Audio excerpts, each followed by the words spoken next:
Hey everyone, it's Alex and welcome to the Decks of the Week, the weekly series where I show you guys the top 10 best decks in Marvel Snap. This week, talking about 10 decks, all of which have been determined using a variety of different sources, but namely using Untapped. What we do is we organize the statistics based on high infinite, we kind of filter out any bot games, we also then rate them by win rate, and then by a secondary measure by their cube rate. That being said, let's get started with deck number 1.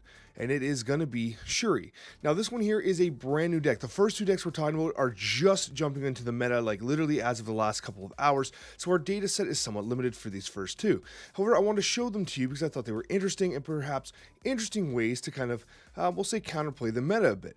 This new type of Shuri deck is utilizing the Enchantress because of the amount of ongoing cards that you're seeing right now, but most importantly, you do have the key package of the Angela, Kitty, and Elsa Bloodstone, while also having the Shuri Vision and Shuri Red Hulk into Taskmaster combination. It's very notable that when you play Elsa Bloodstone, when you play Hope Summers and then you play Shuri on top of Hope Summers, you have the opportunity to slam down that Red Hulk as opposed to going the route of, say, a Vision. So this deck does provide a lot of utility. It's pretty interesting, and in early statistics, it's performing very well. We just have a smaller sample size that I would be comfortable of just like showcasing near the top or something like that.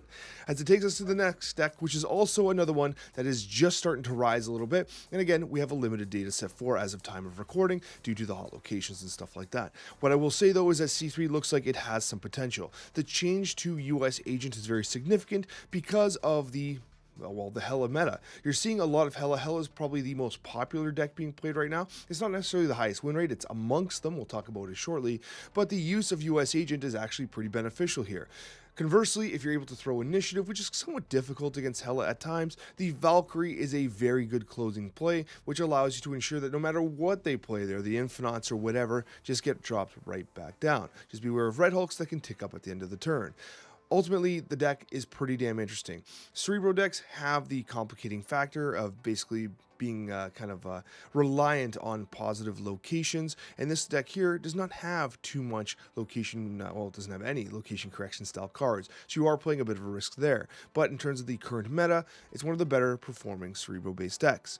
And that takes us to our top 8. Now at 55% win rate and a 0.21 cube rate, which is not all that impressive, we have Destroy. Standard Destroy, which is now interestingly enough running Sabretooth, is just simply not going vertical enough to compete with the Blink Hellas and the Blink everything that's going on right now. And so what you have is a reduction in cube rate, a reduction in win rate. It was very, very good in the junk style meta where people were using White Widows very frequently, Debris, and etc. But now this current meta, which is evolving around Blink, has started to make Destroy kind of waver off a little bit, and that's what takes it into the number 8. It's still a good deck. It'll always be a good deck, but you can see how the meta shifts based on how Destroy shifts. Destroy has been one of those barometers, as I've joked about in the meta reports, where essentially you have this deck that seems to consistently perform throughout the history of Marvel Snap, almost remaining exactly the same, right? In this case, some minor changes, but ultimately it's on the way down slightly due to the shift in the meta, which goes against a lot of really vertical cards kind of randomly at times. So number 8, we do have Destroy. That takes us to number 7, which is Loki. Now the cube rate here is particularly low. I think part of the reason for this is because although Loki is pretty strong, as is Red Guardian, the types of decks that you can confidently play have kind of come down. It's very hard to Loki into a Corvus Hela play. That can be a bit tricky. It's not impossible, but a lot of the decks that we're seeing right now with electro ramps and stuff like that, it can be a little tricky to Loki. If you're playing against a Silky Smooth style deck, then you Loki and you just pretty much auto win because you get to put out a ton of value at a reduced cost, and those cards can just get zooed out so rapidly and can generate so much value so fast. But for everything else, it can be a little trickier, so just bear that in mind. But Loki, I want to kind of illustrate as a archetype, is still very good at very, very high ranks, but overall, on aggregate, it is kind of seeing a bit of a downward slide, coming in at number 7. Number 6, we have the new Ultron. Now, I know that a lot of people were expecting this to be a little higher, but I think that it's a little obvious, right? I think the cube rate's really low, 0.24, because people see Ultron coming. It was just buffed. It's one of those decks where I wonder if Ultron would have, if you were playing this exact list, would the cube rate have been higher without the Ultron buff. Maybe not, honestly. The buff is significant enough. You literally double the power of the bots. But what I mean is that, like, people just see it coming from a mile away. I guess the major factor here is you can actually play Mysterio on just turn 2. Like, you just throw it down, and then you have a super discounted, Mockingbird, which you get to use to throw down some serious vertical power. The deck is good. It's still running a 56% win rate and a cube rate that's better than Loki's, right? If you could kind of put that in perspective on aggregate.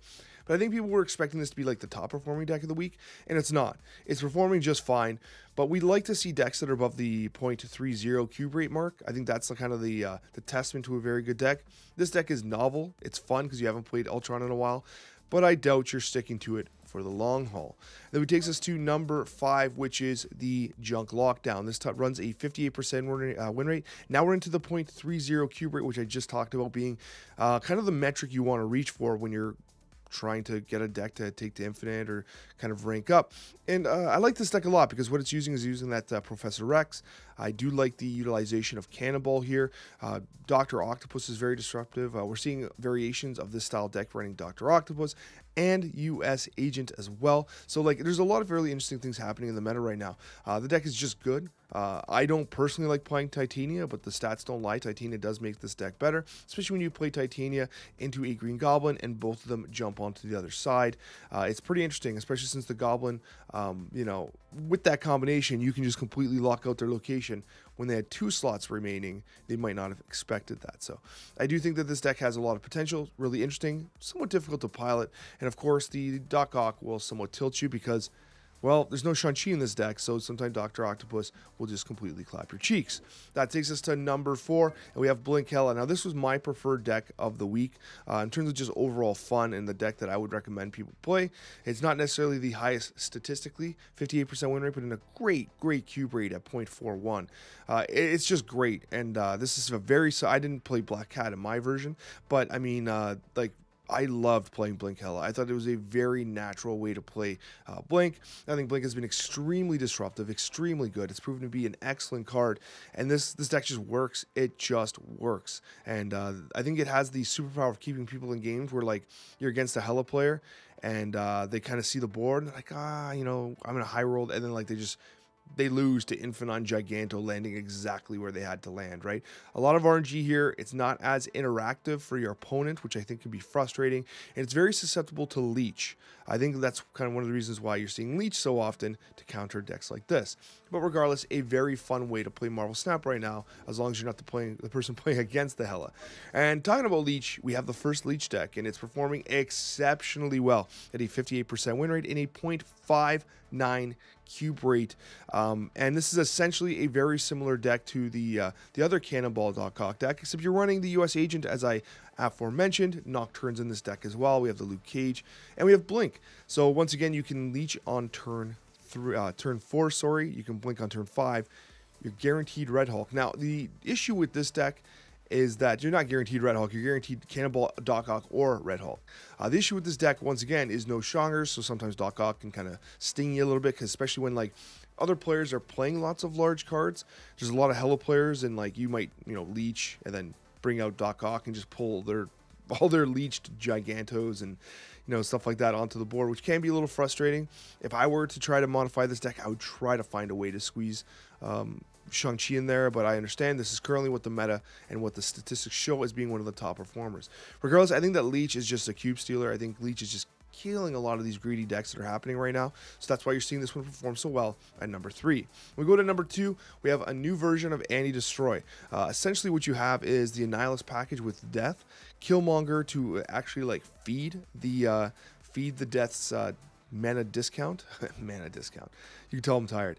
But a 59% win rate at 0.57 cube rate is pretty remarkable for this deck. One thing I will say, though, when it comes with a bit of a caveat, the number of games on this was like 320, so it's a little lower, a lot lower than I generally like to kind of bring near the top of these charts, but it's performing very well. And it's kind of cool to see a Destroy deck running Carnage, Bucky Barnes, Squirrel Girl. Like, we used to see these types of decks, but, like, not very often anymore. Lady Deathstrike still being used. Very interesting use of Lady Deathstrike, of course, is to clear out the void from the Sentry. It's the reason why you don't see Death in this deck. Not Death, sorry. You don't see Null in this deck. So you play the Sentry, you use Lady Deathstrike to clear it out. You can use Carnage to clear it out. But either way, like, honestly, The deck's performing very well. It's a limited sample size as of right now, but I got to tell you, like a 59% win rate, 0.57 cube rate at 320 games is nothing to scoff at, especially when you're considering this is high infinite. So the deck looks good. It's performing well. So if you want to give something kind of unique a shot, you can definitely give it a shot. Then we go to our number 1 deck of the week, and this was something that was kind of funny, and I said it on my patch review video. It's like, you know, you mentioned Darkhawk being the best card in the game, and I'm seeing almost no Darkhawk. And then when the patch notes were like, hey, this 2% meta share Darkhawk is actually the best card in the game, we're going to reduce it by 1. And you're like, that one's not going to really do much. Also, now everyone knows that Darkhawk's probably performing better than they think, and so everyone starts building good Darkhawk decks. And what do you get? A Blink Darkhawk deck running a 60% win rate and a 0.43 cube rate. That essentially is just a very good stuff deck. You have Angela package with Kitty Pryde, Elsa Bloodstone, not Elsa Bloodstone, sorry, Hope Summers. Elsa's not in this deck. You have the Rockslide Korg. You have all that disruption. You even have Nocturne in this deck. Most importantly, you have Leech into the Blink, which can pull Darkhawk, which can pull Dr. Doom, which can pull the Red Hulk. Lots of amazing options here. Once again, you're disrupting your opponent's hand with Leech, you're swapping it with the Blink, and you're generating a whole bunch of power on the upside. The deck's remarkable. It performs extremely well. Darkhawk is back. And so, yeah, if you want to gain some cubes, I think this is the one you can take. This one and the Hela one I think are still fun, but it's the Leech. It's the Leech that's the release valve on the Hela, which I think is frustrating a lot of players. But hey, maybe, just maybe, it might be necessary. Thank you so much for watching, guys. Really appreciate it. Hit the like button if you haven't already. Hit the subscribe button if you haven't. And we'll see you in that next Marvel Snap video.